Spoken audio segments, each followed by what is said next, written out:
আসসালামু আলাইকুম বন্ধুরা, সবাইকে আরো একটি নতুন ভিডিওতে শুভেচ্ছা, অভিনন্দন ও ভালোবাসা। প্রিয় বন্ধুরা, আমাদের অনেকেই আছেন যে আপনারা চাচ্ছেন যে আপনি যেই পেশায় আছেন এই পেশার কফিলের কাছে থেকেই আপনি পেশাটা পরিবর্তন করতে। আসলে আদৌ এটা সম্ভব?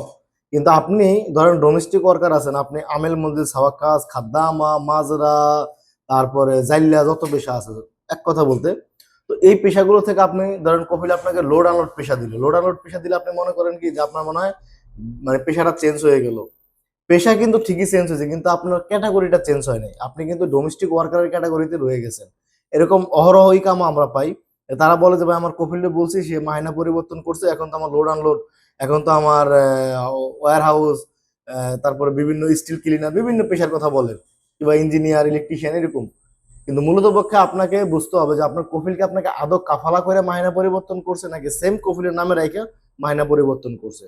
যদি সেম কফিলের নামে রেখে, অর্থাৎ আপনি ডোমেস্টিক ওয়ার্কার পেশার লোক, আপনাকে যদি সেই মালিক তার নিজের নামের উপর রেখে পেশা পরিবর্তন করে, তাহলে এটাতে কোনো লাভ নেই। এটা আপনি ওই কমার্শিয়াল সেক্টরের মধ্যে পড়তেছেন, এটা কিন্তু আপনি আপনার ডোমেস্টিক সেক্টরে পড়ে যাচ্ছেন। তো কমার্শিয়াল সেক্টর যেটা, এটা হচ্ছে আমেল আইডি।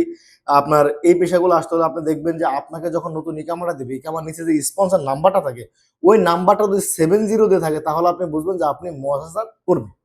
আর যদি আপনার পেশা পরিবর্তন করার পর আপনি যদি দেখেন যে ওইখানে 10 দিয়ে নাম্বার লেখা থাকে, তাহলে আপনি বুঝে নেবেন আপনি ডোমেস্টিক ওয়ার্কার। তো প্রবাসী বন্ধুরা অনেকেই কথাগুলো বলেন, তাই আমি মনে করলাম যে ভিডিও আকারে বললে হয়তো অনেকেই দেখতে পারবেন, অনেকে বুঝতে পারবেন বিষয়টা, এ টু জেড এভরিথিং আপনাদের ধারণা চলে আসবে।